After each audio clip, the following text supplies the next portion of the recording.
When we think of corruption, we tend to place much responsibility on government. However, we know that corruption affects all of society. It impacts citizens, public entities, and private institutions by generating unfair competition, jeopardizing growth, and driving away new investments, as well as contributing to an unequal and unfair system. In order to combat corruption, it's therefore necessary to unite efforts from both the public and private sectors. Principle 10 of the United Nations Global Compact Summit highlights businesses' fundamental responsibility in this matter, stating that businesses should work against all forms of corruption, including extortion and bribery. Not only is it the ethical thing to do, but given the detrimental effects corruption can have on businesses, it makes sense for companies to engage in efforts to prevent corruption.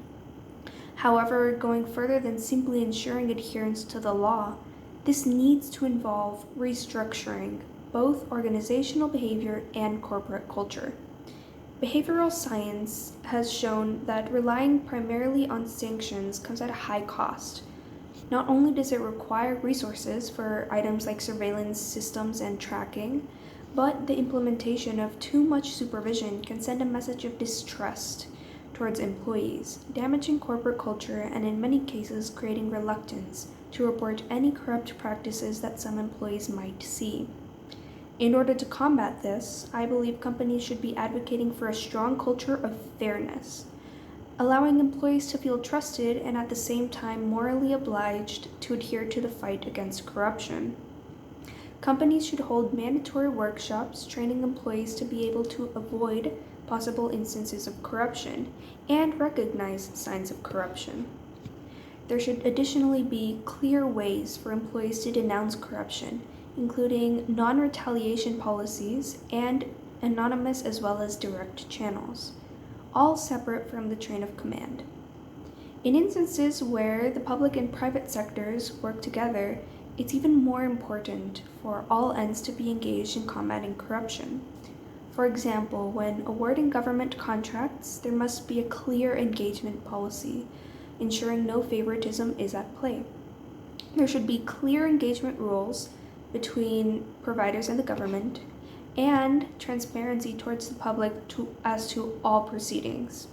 The company will be internally responsible for ensuring the legality of the transaction, training employees in fair practices, and the government should also be held accountable, being required to consider market competition and be transparent, justifying why the company was chosen for the contract. In turn, the public should be privy to information regarding these contracts and should be able to denounce contracts that may be unfair.